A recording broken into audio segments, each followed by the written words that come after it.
സംസ്ഥാനത്ത് വീണ്ടും അരിവില വർദ്ധിക്കുന്നു. ഭക്ഷ്യവകുപ്പ് കടന്നുപോകുന്നത് കടുത്ത പ്രതിസന്ധിയിലൂടെ. ബജറ്റിൽ വകുപ്പിന് കാര്യമായി വിഹിതമില്ലാത്തതും പ്രതിസന്ധിക്ക് ആക്കം കൂട്ടിയെന്നാണ് ഞങ്ങളുടെ തിരുവനന്തപുരം ബ്യൂറോ റിപ്പോർട്ട് ചെയ്യുന്നത്. കേന്ദ്ര സർക്കാരിൻ്റെ നയങ്ങളും സംസ്ഥാനത്തിൻ്റെ സാമ്പത്തിക പ്രതിസന്ധിയും അരിവില വർധനയ്ക്ക് കാരണമാകുന്നുവെന്നാണ് വകുപ്പിൻ്റെ പൊതുവെയുള്ള വിലയിരുത്തൽ. സംസ്ഥാനത്ത് വീണ്ടും അരിവില വർദ്ധിച്ചേക്കുമെന്ന സൂചന നൽകിയിരിക്കുകയാണ് ഭക്ഷ്യമന്ത്രി GR അനിൽ. സംസ്ഥാനത്തോടുള്ള കേന്ദ്രത്തിന്റെ അവഗണനയും സാമ്പത്തിക പ്രതിസന്ധിയും അരിവില കൂട്ടാൻ സാഹചര്യമൊരുക്കുന്നുവെന്നാണ് മന്ത്രിയുടെ വിശദീകരണം. സംസ്ഥാന ഭക്ഷ്യവകുപ്പ് കടന്നുപോകുന്നത് വലിയ പ്രതിസന്ധിയിലൂടെയാണെന്നാണ് മന്ത്രിയുടെ വിശദീകരണം.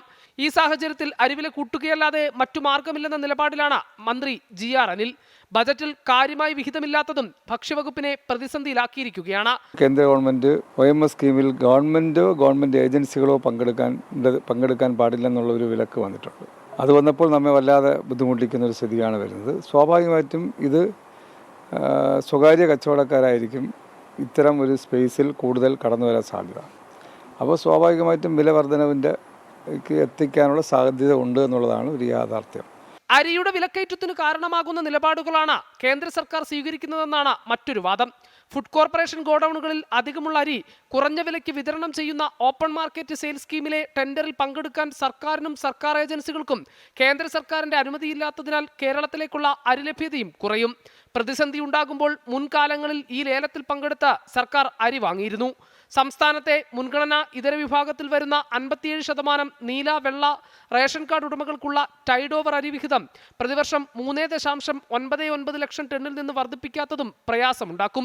ഈ വിഹിതത്തിന്റെ പ്രതിമാസ വിതരണം 33,294 ടണ്ണായി കേന്ദ്ര സർക്കാർ നിയന്ത്രിച്ചിട്ടുണ്ട്.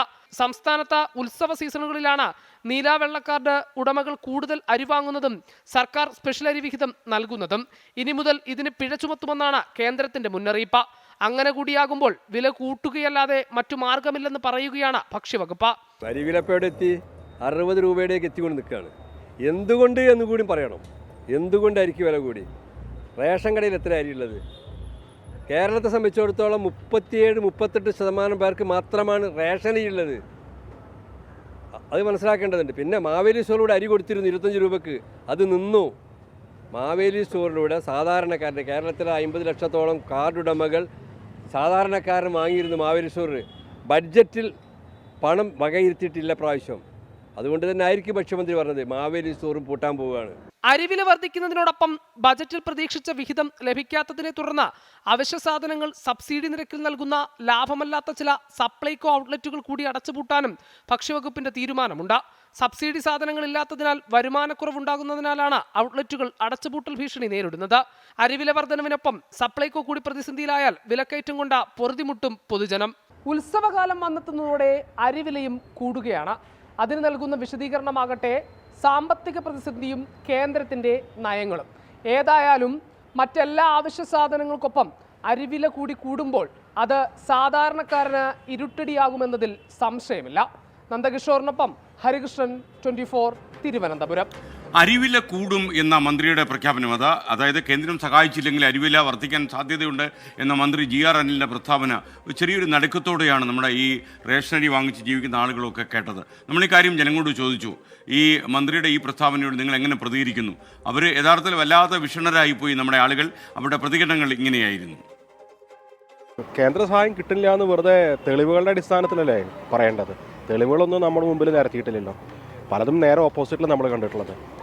എന്തെങ്കിലും ഇവിടെ പിടിപ്പുകേട് വരുമ്പോൾ കേന്ദ്രത്തെ കുറ്റം പറഞ്ഞിട്ട് കാര്യമില്ല. ആദ്യം ഭരിച്ചു കാണിക്കട്ടെ. വില കൂട്ടിക്കഴിഞ്ഞാൽ സാധാരണക്കാരെ ഏറ്റവും കൂടുതൽ ബാധിക്കുന്നത് അരിയാണ്. മനുഷ്യന്റെ ജീവിതത്തിലെ ഏറ്റവും പ്രധാന ഘടകം. ശരിക്കും ഈ അരിവില കൂട്ടിയാൽ ബാധിക്കും. അത് പൊതുജനങ്ങൾക്ക് സാധാരണ ഭക്ഷണം കഴിക്കുന്നവർക്ക് ഏറ്റവും കൂടുതൽ ബാധിക്കും. കേന്ദ്രത്തിന്റെ സഹായം കൊണ്ടാണ് ഇപ്പോൾ സൗജന്യ റേഷനൊന്നും പണ്ട് കൊടുത്ത് നമ്മളെല്ലാവരും ഇപ്പോൾ കഴിയുന്നത്. അത് തന്നില്ലെങ്കിൽ ഒരു വില കൂട്ടുമെന്ന് പറഞ്ഞത് പിന്നെ എന്ത് ചെയ്യാൻ? നമുക്ക് മേടിക്കാതിരിക്കാനൊക്കെ. ഇപ്പം തന്നെ വില പിന്നെ പൊതുവിപണിയിൽ ഇപ്പം അരിക്കന്നെ വില. പാവപ്പെട്ട കുടുംബങ്ങളൊക്കെ എങ്ങനെ കഴിയാനൊക്കെ അത് എന്നിട്ട് നമ്മളിതൊക്കെ കഴിച്ചു പോകാം. അത്രയേ ഉള്ളൂ. ഞാനും ഒക്കെ നമ്മൾ കേരളം ജനിച്ചു പോയി. ഇത്രയേ ഉള്ളൂ. അല്ല വേറെ ഒന്നുമില്ല. കൂടാനാണ് സാധ്യത. നമ്മുടെ ഇപ്പോഴത്തെ ഈ സാമ്പത്തിക പ്രതിസന്ധിയിൽ അരിവില കൂടാനാണ് സാധ്യത. വേറെ നിവർത്തിയില്ല. നമ്മൾ വിശപ്പിന് പിന്നെ അരിയല്ലാതെ വേറെ ഒന്നും കഴിക്കാൻ പറ്റില്ലല്ലോ. അരിയുന്നതല്ല എല്ലാ സാധനത്തിനും അത് 1 രൂപ വെച്ച് കൂടിയാലും നമ്മളെ പോലെ സാധാരണക്കാർക്ക് വളരെ ബുദ്ധിമുട്ടാണ്. സാധാരണക്കാർക്ക് എല്ലാവരും ബാധിക്കും. അരിവില കൂടി കഴിഞ്ഞാൽ പാവപ്പെട്ടവൻ്റെ കഷ്ടപ്പാട് അത്രേ ഉള്ളൂ, അല്ല വേറെ ഒന്നുമില്ല. ഒരു കിലോ അരിക്ക് 52 രൂപയാണ്. 60 ആവും. അവർക്കെന്ത് കൂട്ടിക്കൊണ്ടിരിക്കാൻ വയ്യാത്ത പാവപ്പെട്ട നമ്മളെ പോലെയുള്ളവരല്ലേ കിടന്ന് വിഷമിക്കണം. കൂടിയാൽ നമുക്ക് കഷ്ടമാണ്, ഇല്ലയെന്ന് നമ്മൾ പറയണേ ഇല്ല. നമ്മളെ മെയിൻ ആഹാരം നമ്മുടെ അരിയാണ്. കുടുംബമേ താളം തെറ്റും, അതാണ് അതിൻ്റെ അവസ്ഥ. ഇന്നത്തെ കാലത്ത് നിത്യാവസാനത്തിൻ്റെ വില കൊണ്ട് ജീവിക്കാൻ വയ്യ. അരിവിലയും കൂടെ കൂട്ടിക്കഴിഞ്ഞാൽ പിന്നെ കഞ്ഞി കൂട്ടിക്കില്ല, വെള്ളം തിളപ്പിക്കുക കുടിക്കുക, അത് മാത്രമേ ഉള്ളൂ.